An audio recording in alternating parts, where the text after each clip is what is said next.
You ever have one of those days where you just feel like technology is not on your side? Yeah, this is one of those days. I'm watching this countdown timer actually play on my iPad, but the minute I put it up on the screen, it stops playing. But I can switch to the other videos and it plays just fine. Just not that one, just not on the screen. And it's because of countdown. You know what I think? I think maybe it's because my countdown timer knows it's about to be replaced, because May 15th is the beginning of the 8th year of this broadcast. The 8th year. Yes, I started doing this in 2015, right about the time that Facebook Live started. It was when I started working at a television network. It was when the world was starting to move toward Facebook Live as a new idea. A lot of people had done YouTube, and podcast was kind of a new thing. And I started this process, which has evolved into what we call the Leading Leaders podcast. And so I'm about to replace the 1 minute countdown that I use for the live broadcast only. And apparently it knows it's being replaced. And so we are having a power struggle. A power struggle. What is a power struggle? If you've ever raised a toddler, you know what a power struggle is. It usually starts around 18 months to 2 years old when they learn that 2-letter word, no. Well, because we've reinforced it over and over again. No, don't touch that. No, don't eat that. No, don't put that in your mouth. That's not even food. No. And they learn no. And they get to know no. And then they learn to use no. And they use no generally at the most inopportune times, like when they turn to run from you when they're about to be in trouble, or when they don't want to do something that you want them to do. And now we have a power struggle. Well, let me just tell you, it doesn't matter if it's the toddler, or it's the mob rule, or if it's one individual who's a little errant, or it's one individual who has a lot of authority because they have the right title or badge on their shirt. A leader who finds themselves constantly in a power struggle, well, that's a tyrant, not a leader. And I'm going to tell you why today on Leading Leaders.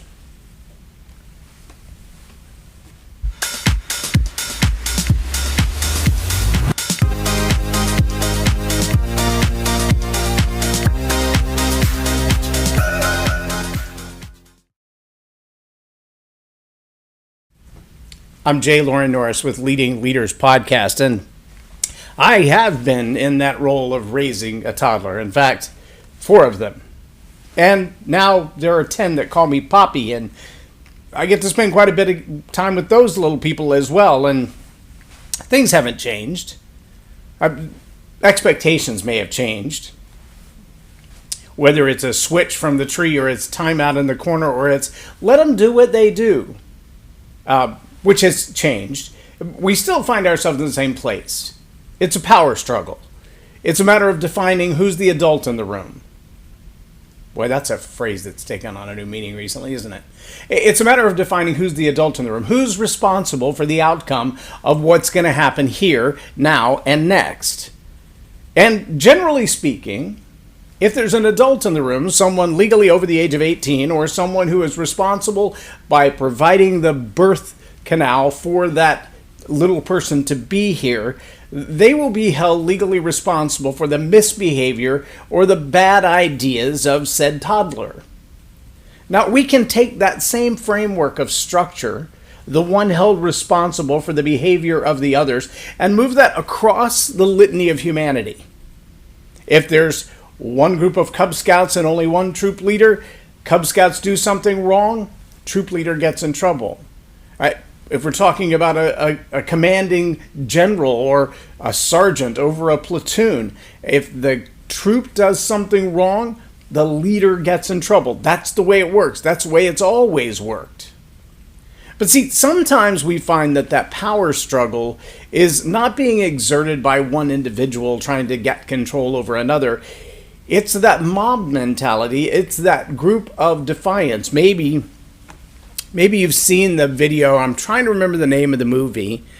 It's the song. It's the movie that generated a whole lot of songs, but really it was about a substitute teacher. Stand By Me was another version of the same thing, but it was about a substitute teacher who came into a classroom that was completely out of control. The school was out of control. They had chains on the doors to keep the students in the school during the course of the day. But when the teacher came into the classroom and began to change the way that they interacted with the students, the power struggle broke down. It wasn't a power struggle to see who could exert the most force. It wasn't a power struggle anymore to see who could get their own way. No, we moved into a place where it was really more about how do we coexist amicably? How do we coexist and reach a common goal? How do we coexist and get through this process with your wisdom and my effort, coming to a common outcome and a common goal that's worthwhile for both of us? And students began to flourish, and students began to graduate, and an opportunity arose for everyone. How is that the case when there's not someone just pounding their ideas into others? But see, understand that the initiation of that power struggle was actually the students. The students. They had come together in a mob mentality. They had come together and said, we won't be ruled by you, not by you or any teacher. In fact, we're going to do what we want to do, and we don't care what you think about it. Or we're going to behave the way we want to behave, and we don't care what you think about it. Now, maybe you can look at our society today and you can back out a little bit and see that, yeah, we have people in government leadership. We have people in local civil leadership. We have people in local government leadership, whether you're talking about the city council, the mayor, the school board, the police chief, the fire chief, the local ambulance board, or you're talking about the young people on the streets. And what we find is they're all kind of in a restless state of a power struggle, but we're not sure exactly what it is they're fighting over. Have you seen this? Am I the only one seeing this? It's ironic to me because it's almost like if you've ever watched the World Star hip hop videos. World Star, World Star! Usually the person yelling World Star is the one with the camera in their hand, and they got no dog in this fight whatsoever. They couldn't care less who wins as long as there's a fight. Because who wins and who loses or how soon the fight is over really doesn't help their video views. Yeah, and so it's irrelevant to them who wins or who loses as long as they keep fighting for the sake of the video. World Star hip-hop videos. They're famous for that. Maybe it should be infamous for that. But see, it almost seems like as we look at the riots that appear in our streets out of nowhere, that so pre-planned that they have painted signs already. They already know what the argument's going to be before the spontaneous reaction happened. How spontaneous is that reaction, we have to ask ourselves.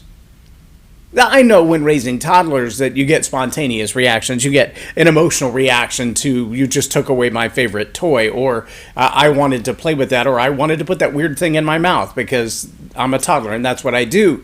And that power struggle ensues emotionally almost instantly, faster than a wildfire. But it also almost always stops with the individual who's emotionally reacting.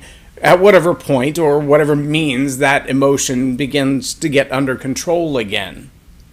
Not so with a classroom that's out of control and just wants to rebel against the teacher. Not so with riots that happen in the streets. Not so with protests that turn into color revolutions. No, those usually need a little more than the emotion of the immediate response to the provocation, which leads me to ask, who's the yo-yo behind the camera yelling World Star hip hop in the face of these protests and riots? When these things get out of control, what's causing that? Who's egging it on? Who's provoking this reaction?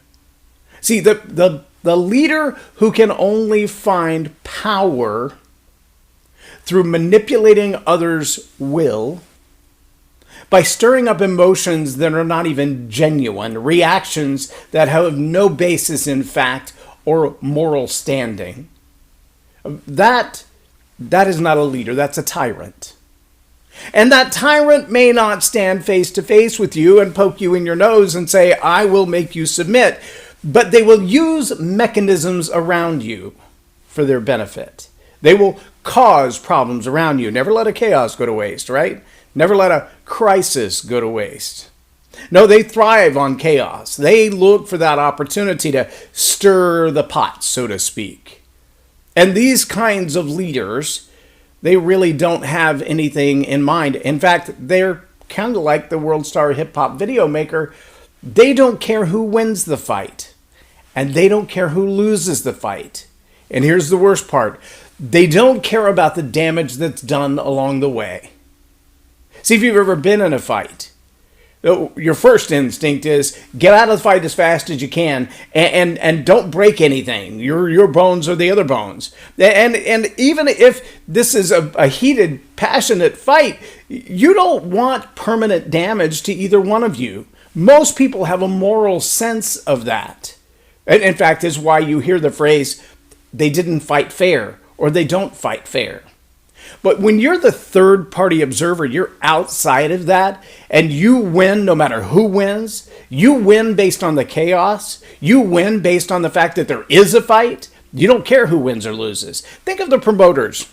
The promoters in the boxing world, the promoters in the WWE or the UFC. The people who promote these fights, they're looking for the ones that are going to get the most views. They don't care who wins or loses, except based on where they place their bets. If they bring the fighter to the cage that actually wins the fight, yay, more money for them. But they really don't care about the fighter. They don't care if they got a career-ending knee chop that's going to dislocate their knee for the next 5 years. They're going to walk with crutches. They don't care as long as there was money in it. They don't care as long as there was an observer. They don't care as long as enough people were watching to stir the emotions to keep the ticket sales high. That's why they call it pay-per-view. Now, I'm sadly under the impression that a whole lot of what we see in our political rhetoric today, the silliness that we see in the streets, and yes, I call it silliness. If you can call it a protest, but it ends in the looting of a store on a bicycle where the security guard is watching with a camera, go back and look at Bill Maher, he has the footage, where the security guard watches you steal drugs off the shelf of Walgreens in a duffel bag and right out of the store on your bicycle, while security watches with their cell phone and does nothing because the laws have changed, because of the riots, because of the unrest, because really, see, we're almost at a pay-per-view kind of a, wait a minute, they are paying to watch. That's all they're doing. They're not doing anything else. There is no civil law enforcement or local law enforcement. There is no punitive judgment for misbehavior. That leads me to believe that there's a promoter somewhere in the background going, we just need to get more views. Just get more people to watch. Just get more people to participate. Rile up the emotions. Cause more chaos. Get more people involved. And the more people that are involved and the more people that watch and the more chaos there is, the more we win. The more money we make, the more control we have. And the more chaos there is, the less likely there will be a defined leader in the crowd. Let that settle in for a minute. See, once the teacher has lost control of the classroom, somebody has to come in and take control. Will it be the students who are out of control? Will it be the teacher who lost control, who regains control? Or will it be a third party, perhaps, I don't know, a promoter who's been promoting the chaos because in the end they win? I know all of my young men's lives, they're both young men now. I still call them boys because they're my boys. But when my boys were little boys, but they were big enough to destroy stuff, when they would get into a tussle in the house, one of them over the other one might always win the fight because he's older, because he's smarter, because he's stronger, because he's younger, because he's more athletic, whatever the case may be. But if mom stepped in and said, stop that, they knew the next thing coming was dad stepping in. And mom may stand at the side and say, stop that. Dad's going to get in the middle of the fray, and that's a whole different ball game. See, that's kind of where I'm afraid we're headed with this silliness in our society right now. We've got a bunch of teenagers tussling. We got a bunch of young people acting like fools that are acting like they have nobody who's going to call them out on it. There's nobody that's going to put them in the corner or time out or find a switch. There's nobody who's going to punish them for their misbehavior. Instead, they're being rewarded for it. In fact, cashless bail. Jails are revolving doors. Just go ahead. It's okay if you go to jail. Just get out. As long as you weren't there on January 6th. Anything else that you want to do, rob the store, beat somebody up, run them over with a bicycle, run over them with a car, heck, just go back to what you were doing. Nothing to see here. Meanwhile, we have the Met Gala, and it's like these people live in an entirely different world. World Star! Just watch the action. Just keep watching. We'll come up with something else to keep your attention. Don't pay any attention over there. That's not important. My friends, if the only way a leader can keep control as a leader is through exerting power, let me define power for you. The ability to get your will to do what I want you to do. I'm going to bend your will, force your will, make your will, submit to my will. That's power. Whatever way I have to do that. I'm going to turn the thumb screws. I'm going to put you in the, what do they call that old thing? The rack, where they actually physically stretch your body into a different shape. Or the one where they put you in the torture chamber. Yes, I've been in the, what is that? Madame Tussauds torture chamber in London. Yeah, been in there. Scary stuff. The little birdcage looking thing where they make you squat down and you have to stay all hunched over for days at a time until your bones and your muscles actually change shape. Exerting power. Whether they go that far or they just, well, I don't know, close your bank account. Get you canceled from your job, fired from your job, or put in a place where nobody wants to hire you because you're too much of a social risk. But power exerted against you. When a person calls themselves a leader and the only way that they can get compliance or agreement or get you to behave the way they want you to behave is by exertion of power, financial power, political power, emotional power. That's not a leader, that's a tyrant. And whatever mechanisms they use, mob mentality, mob rules, social justice, whatever you want to call it, put whatever label you want to on it. Whatever they use to control your behavior and your social standing until your willpower does what they want done, that's a tyrant. That's an exertion of power. They're the promoter of the fight. They got no dog in the fight. They don't care who wins as long as there's a fight and somebody's paying to watch. That, my friends, is a problem. But a real leader is like the teacher who came into the classroom. She took over the classroom by building relationship, where we both have mutual benefit and we both have mutual loss. And together, somehow, we're going to figure out to find only our mutual benefit. We're going to find a way to achieve our goals together. That's a leader. A leader, or someone who claims to be a leader, who isn't in the fray with you, paying the same price with you, facing the same penalty as you, facing the same loss as you. Remember when the pandemic started, one of our leaders of the free world said, "We're all in this boat together. I'm just like you. I'm going to be locked down, etc." But had $3,500 worth of ice cream in the freezer ready for the pandemic. Who knew you had to go buy $3,500 worth of ice cream? Is that a normal thing? Do you normally have $3,500 worth of ice cream in your freezer? That's how you normally get through a pandemic? Wait a minute. Did you know the pandemic was coming before you locked everybody down? World Star, nothing to see here. Just watch the fight. Just watch the fight. Don't pay no attention to the man behind the curtain or the one with the camera. Just keep fighting.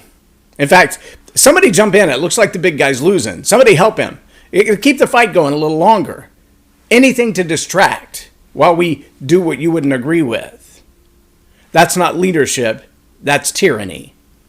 And it's happening in local governments. It's happening in school boards. It's happening in national governments, and not just ours here in America. If you look closely enough, you'll begin to see some of the same kinds of manipulation all over the world. Now I have to ask the question again. Who's behind the camera? Who's the promoter? Who's the tyrant who's using everybody else's willpower to cause it to happen? It's like that uncle sitting in the room, throwing things back on the floor for the toddler to pick up. It's like that one cousin who's egging it on, making them laugh when they're supposed to be quiet. Yeah, it's like that kind of behavior. There's an instigator. There's somebody behind the curtain causing the problems that we're suffering with. I don't think they're all natural emotional reactions. I think they're conjured up and provoked. And if that's the only way you can keep your role as a leader, you're not a leader, my friend. You're a tyrant. Stop it. I'm J Loren Norris with Leading Leaders Podcast, or Tell It Like It Is TV. Have a blessed day.